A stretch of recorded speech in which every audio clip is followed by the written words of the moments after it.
Hello friends, welcome to பாண்டிநாட் சமையல். இன்னைக்கு நம்ம பார்க்க போகிற ரெசிபி என்னன்னு பார்த்தீங்கன்னா, ஒரு சூப்பரான ஸ்பைசியான காளான் குழம்பு எப்படி பண்ண போகிறோங்கிறது தாங்க பார்க்க போகிறோம். ஏற்கனவே நம்ம காளானை வச்சு காளான் கிரேவி, காளான் பிரியாணி எல்லாம் வீடியோ போட்டிருக்கிறோம்.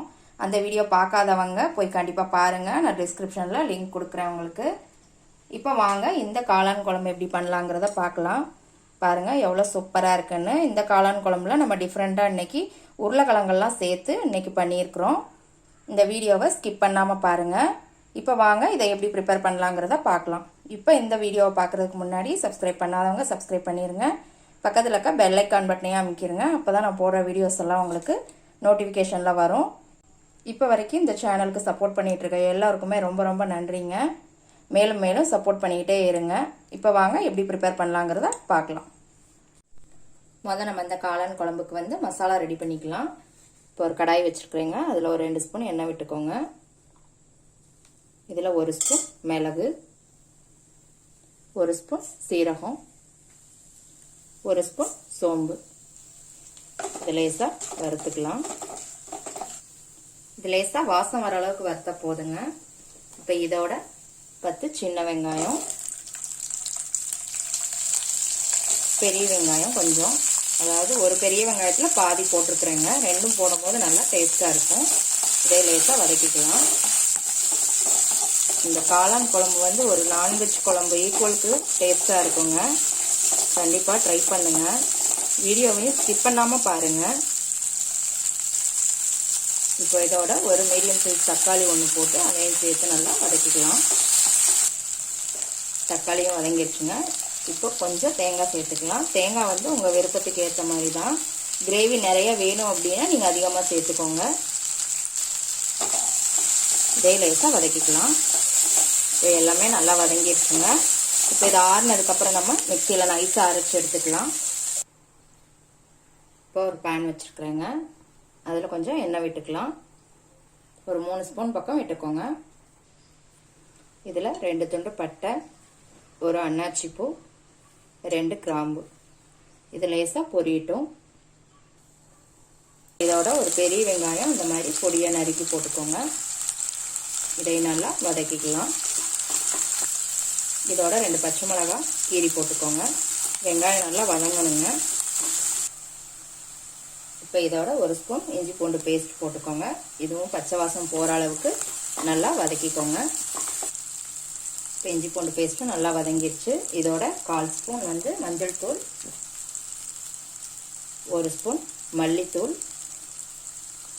1 ஸ்பூன் தனி மிளகாத்தூள், 1 ஸ்பூன் குழம்பு மிளகாத்தூள். குழம்பு மிளகாத்தூள் இல்லாதவங்க இன்னொரு ஸ்பூன் தனி மிளகாத்தூளும் 1 ஸ்பூனும் மல்லித்தூளும் ஆட் பண்ணிக்கோங்க. 1/4 ஸ்பூன் கரம் மசாலா தூள். இப்போ இது எல்லாத்தையுமே நல்லா வதக்கிக்கலாம். இப்போ இதோட தேவையான அளவு உப்பு போட்டுக்கோங்க. நம்ம மசாலா ரெடி பண்ணோம் இல்லைங்களா, மிக்சியில் அரைச்சது, அதையும் இதில் சேர்த்துக்கோங்க. இதை நல்லா ஒரு 2 நிமிஷத்துக்கு வதக்கிக்கோங்க.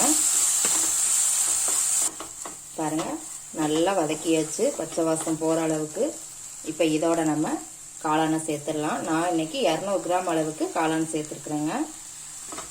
அதுக்கான அளவுகள் தான் நான் மசாலாலாம் போட்டிருக்கிறேன். நீங்கள் ஜாஸ்தி சேர்க்கும் போது இதை அப்படியே எல்லாத்தையும் எக்ஸ்ட்ரா சேர்த்துக்கோங்க, காரம் உப்பு எல்லாமே. இப்போ இதையும் நல்லா நம்ம மிக்ஸ் பண்ணிக்கலாம். இப்போ இதோட நான் ஒரு உருளைக்கிழங்க இந்த மாதிரி தோல் சீவிட்டு சின்ன சின்னதாக கட் பண்ணி போட்டிருக்குறேங்க. இந்த காளானோட அந்த உருளைக்கிழங்கும் சேரும்போது ஒரு டிஃப்ரெண்ட்டான டேஸ்ட்டாக சூப்பராக இருக்குங்க. இப்போ இது எல்லாத்தையுமே நல்லா நம்ம வதக்கிக்கலாம். இந்த உருளைக்கிழங்கு ஆப்ஷன் தாங்க. உங்களுக்கு பிடிக்கல அப்படின்னா நீங்கள் போட வேண்டியதில்லை. ஆனால் நீங்கள் ஒரு டைம் இந்த மாதிரி போட்டு இந்த காளான் குழம்பு செஞ்சு பாருங்கள். அடிக்கடி செய்ய ஆரம்பிச்சிருவீங்க.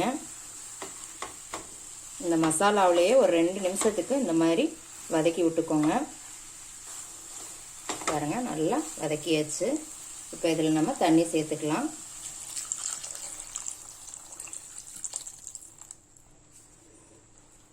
இது நம்ம இட்லி, தோசை, இந்த மாதிரி டிஃபனுக்கு, சாதத்துக்கு எல்லாத்துக்குமே நல்லா இருக்குங்க. நீங்கள் தண்ணி தாராளமாகவே விட்டுக்கலாம். இதை நல்லா மிக்ஸ் பண்ணி விட்டுருங்க. எல்லாம் மிக்ஸ் பண்ணி விட்டுட்டு ஒரு லிட்டு போட்டு மூடி வச்சுருங்க. இது ஒரு 10 நிமிஷம் நல்லா வேகட்டுங்க. இடையில லேசாக கிளறி விட்டுக்கோங்க. இப்போ ஒரு 10 நிமிஷம் ஆயிடுச்சுங்க. நல்லா வாசமே சூப்பராக இருக்குதுங்க. நல்லா கமகமன்னு இருக்குது. நல்லா கொதிச்சு காளான் உருளைக்கிழங்குலாம் நல்லா வெந்திருக்கும்னு நினைக்கிறேன். இப்போ நம்ம செக் பண்ணிடலாம். பாருங்க, காளானும் நல்லா வெந்துருச்சு, உருளைக்கிழங்கும் நல்லா வெந்துருச்சு. இப்போ ஃபைனலாக கொஞ்சம் கருவேப்பிலை போட்டுக்கலாம், கொஞ்சம் மல்லி இலை போட்டுக்கலாம். இதையும் நல்லா மிக்ஸ் பண்ணி விட்டுருங்க. அவ்வளோதாங்க, சூப்பரான காளான் குழம்பு ரெடி ஆயிடுச்சு.